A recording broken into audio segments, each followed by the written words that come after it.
Ang titulo ng pelikula ay S-Line. Simulan na natin. Ang isang magandang babae ay nagtataglay ng kakaibang kakayahan. Nakikita niya ang nakakatakot na pulang linya na tumutubo sa itaas ng ulo ng mga tao. Basta, nagkaroon ka ng pisikal na relasyon sa isang tao. Lumilitaw ang isang pulang linya sa itaas ng ulo ng taong iyon. Habang dumarami ang mga pisikal na relasyon, ang bilang ng mga linya ng EA ay lumalaki ng naayon. Para kay Shin Hyun-Hop, ang kakayahang ito ay hindi isang regalo, ngunit isang sumpa. Noong bata pa, gumuhit ng larawan si Shin Hyun-Hop. Makikita sa larawan na nakakonekta ang kanyang ama hindi lamang sa pulang linya sa ulo ng kanyang asawa, ngunit nakaugnay din sa kanyang tiyahin na may isa pang pulang linya. Napagtanto ng kanyang ina ang sikretong itinatago ng mga pulang linya. Sa huli ay pinatay niya ang kanyang hindi tapat na asawa gamit ang isang kutsilyo. Simula noon, madalas na bangungot si Shin Hyun, na panaginipan niya ang kanyang ina na puno ng dugo. Upang makatakas sa kapalaran na makita ang mga pulang linya, minsang itinuring ni Shin Hyun-Hop ang kamatayan, ngunit kahit na anong paraan ang sinubukan niya, himalang nakaligtas siya. Si Shin Hyun-Hop ay nananatili sa loob ng bahay araw-araw at iniiwasan ang pakikipag-ugnayan sa lipunan. Tinatakan niya ang mga bintana ng mga karton na tabla. Palagi siyang nakasuot ng salaming pang-araw at nananatiling nakakulot sa bahay hanggang ngayon. Noong araw na yon, isang babae ay natagpo ang patay sa kanyang tahanan. Dumating sa pinangyarihan si Detective Han Ji-wook para mag-imbestiga. Ayon sa testimonya ng isang kapitbahay sa ibaba, isang lalaking nakasuot ng safety helmet ang pumasok sa apartment ng babae kagabi. Plano ni Han Ji-wook na simulan ang kanyang investigasyon sa lalaking ito. Nakita ni Shin Hyun-Hop ang ulat ng balita tungkol sa kaso.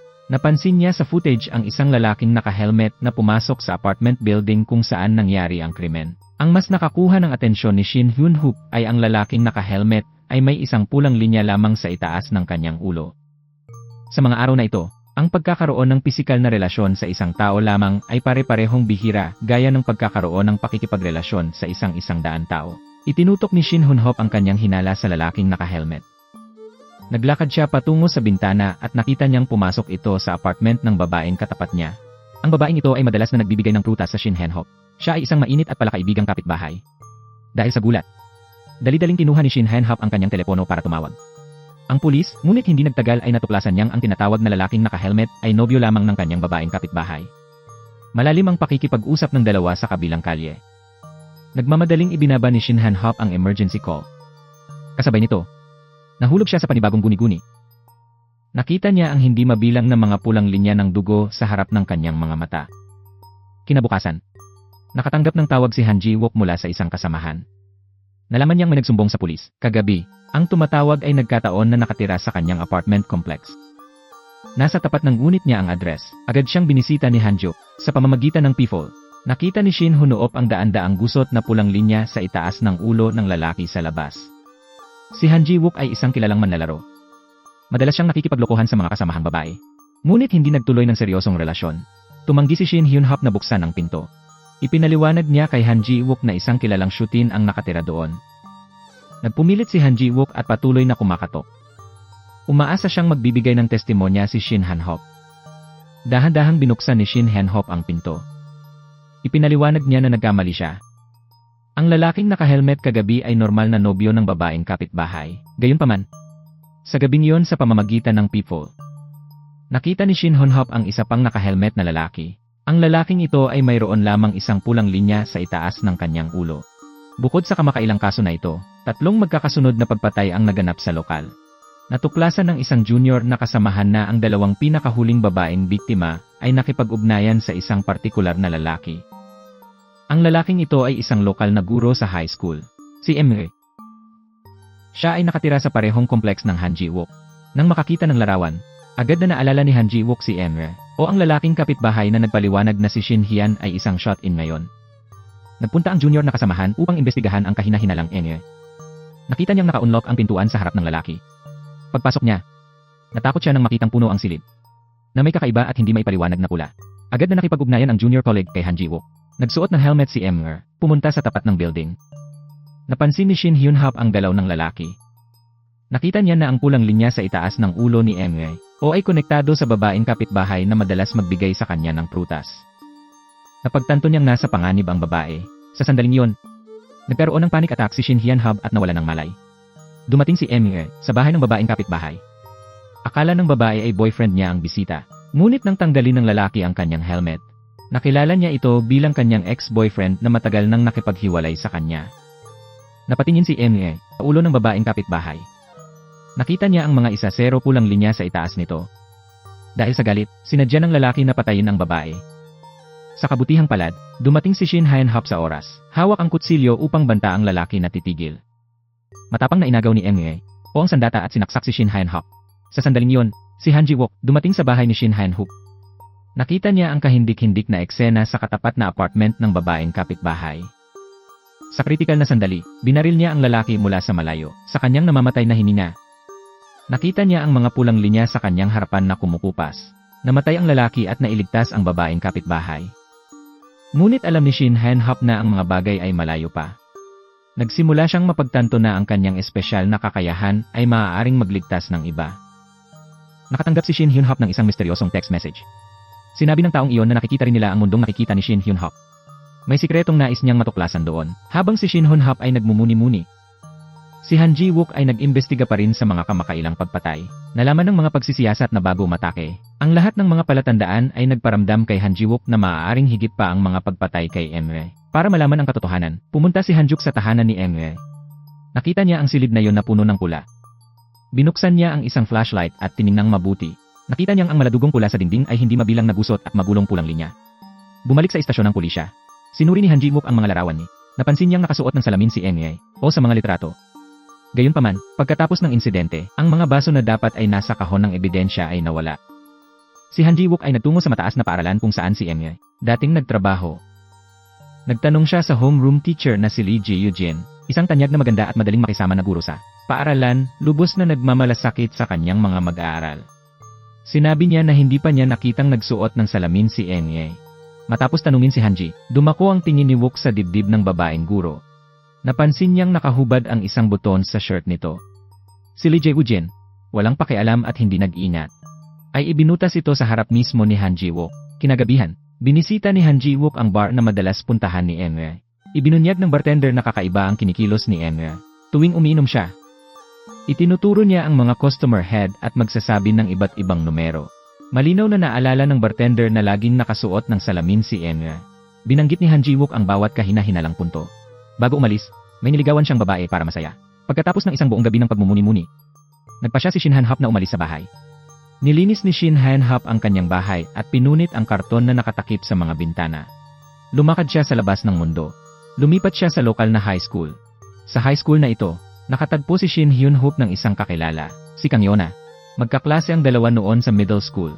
Sa loob ng paaralan, si Kang nga ay target ng pambubuli. Madalas siyang hilahin sa rooftop ng grupo ng mga babaeng kaklase at pinapahiya. Nagkataon na si Kang Yona ay pamangkin ni Han Ji-wook. Nakatira sila sa iisang bubong. Ngunit hindi malapit ang kanilang relasyon. Hindi kailanman ipinagtapat ni Kang Yona ang kanyang mga karanasan sa paaralan sa kanyang tiyuhin. Noong araw na yon sa paaralan, si Kang Yona ay kinukutya na naman ng mga kaklase. Pumagit na si Ji-eugene para paghiwalayin ang mga nag-aaway na estudyante. Hayagang ipinagtanggol niya si Kang. Nakita niya ang isang mahabang pulang linya na lumalaki sa itaas ng kanyang sariling ulo. Nang umuwi ang kanyang tiyuhin na si Han Ji-wook mula sa trabaho, nakita niya ang daan-daang pulang linya sa itaas ng kanyang ulo na natakot kay Kang Yana. Higit pa, hindi maintindihan ang alinman sa mga ito. Si Kang ay tumakbo palabas ng bahay. Sa labas, nakita niyang halos lahat ay may iba't ibang bilang ng mga pulang linya sa itaas ng kanilang mga ulo. Ang mga pulang linya ay magkakaugnay at kumalat, na bumubuo ng isang nagniningas na mundo ng pagnanasa. Mula sa sandaling iyon, biglang naunawaan ni Kong Yeon ang kahulugan ng mga pulang linya. Napansin ni Kang Seon na maraming kaklase ang may kakaunti o maraming pulang linya sa itaas ng kanilang mga ulo. Ipinakita nito na bagamat menor de edad pa, maraming mga batang lalaki at babae ang nakatikim na ng ipinagbabawal na prutas. Sa hindi mabilang na mga estudyanteng may pulang linya, itinuon ni Kang ang kanyang atensyon kay Kim Haon, ang babaeng kaklase na pinakamadalas na nambubuli sa kanya. Natuklasan niyang may 2 pulang linya si Kim Hyun sa itaas ng kanyang ulo. Ang isa sa kanila ay konektado sa Korean literature teacher, at ang Korean literature teacher ay konektado din sa isa pang babaeng estudyante sa pamamagitan ng pulang linya. Hindi napigilan ni Kang na malungkot kung paano lumalala ang moralidad ng mundo. Kasabay nito, may nabuong plano sa kanyang isipan. Sa susunod na pagbuli sa kanya ni Kim Hyun, tumigil si Kang Yana sa pagkatakot. Ipinahayag niya na si Kim Hyun ang dapat na nahihiya. Si Kim Hyun, na nalilito sa mga salita ni Kang ay patuloy na inaatake siya ng pisikal. Maya-maya lang ay sumulpot si Shin Hyun-hop at sinigawan si Kim Hyun na huminto. Nagbanta si Kim Haon na tuturuan ng leksyon ang transfer student na ito. Ngunit walang takot na nagpanggap si Shin Hyun-hop na kakaladka rin niya si Kim Ha-yoon pababa sa pamamagitan ng pagtalon sa gusali. Sumagot siya kay Kangiana na nagsasabing ang guro lamang ang mapaparusahan.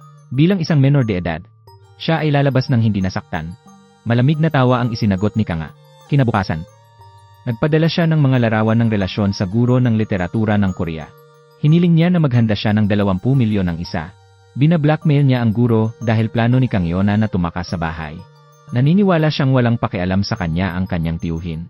Matapos malaman kay Kim Ha-yoon na si Kanga ang nagpadala ng mga larawan, nataranta ang guro. Natatakot siya na ang kanyang pakikipagrelasyon sa isang estudyante ay matuklasan ng kanyang pamilya. Bukod sa gurong ito, alam din ni Kanga ang tungkol sa mga usaping kinasasangkutan ng ilang iba pang guro sa paaralan. Nagpadala siya sa bawat guro ng kani-kanilang mga larawan ng relasyon, sa pamamagitan ng paghawak ng leverage sa mga guro at mag-aaral. Ganap na tinanggal ni Kang ang kanyang dating imahe ng biktima. Siya ay umunlad sa kanyang mga kaklase. Napansin ni Shin Hyun-hop ang pagbabago ni Kong Gae. Napagmasdan niya kamakailan si Kangiana na laging nakasuot ng salamin.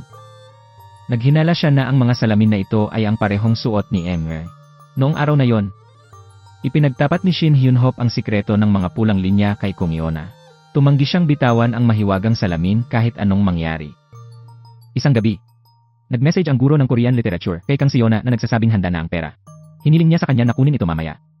Bago makipagkita sa guro, namili si Kanga kasama ang kanyang bagong kasintahan. Lingid sa kanyang kaalaman, si Kim Ha-yoon ay nakasunod na pala sa kanya. Noong araw na yon, narinig ni Kim Ha-yoon ang bawat salita ni Kanga at Shin. Kausap ni Hyun. Kaya natutunan niya ang tungkol sa mga pulang linya. Pagkatapos magsuot ng salamin, nakita ni Kim Ha-yoon ang pulang-pulang mundo ng pagnanasa sa lahat ng dako. Si Kang, na galit sa pagkawala ng salamin, ay pinaghihinalaang ninakaw sila ni Shin Hyun-hop. Pagkatapos, nagpanggap si Kanga na maayos ang lahat at pumunta sa paaralan upang makipagkita sa guro ng Korean literature. Naawa ang guro kay Kanga. Siya ay nagkaroon ng isang anak at ang kanyang asawa ay malapit ng manganak sa kanilang pangalawa. Hindi niya kayang mawalan ng trabaho. Walang naramdamang simpatya si Kanga. Nakatayo rin ang guro nang binubuli siya ni Kim Ha-yoon. Habang nagtatalo sila, nakatanggap ng mensahe ang guro mula sa kanyang asawa. Nadiskubre ng kanyang misis ang kanyang lihim na pakikipagrelasyon sa isang estudyante.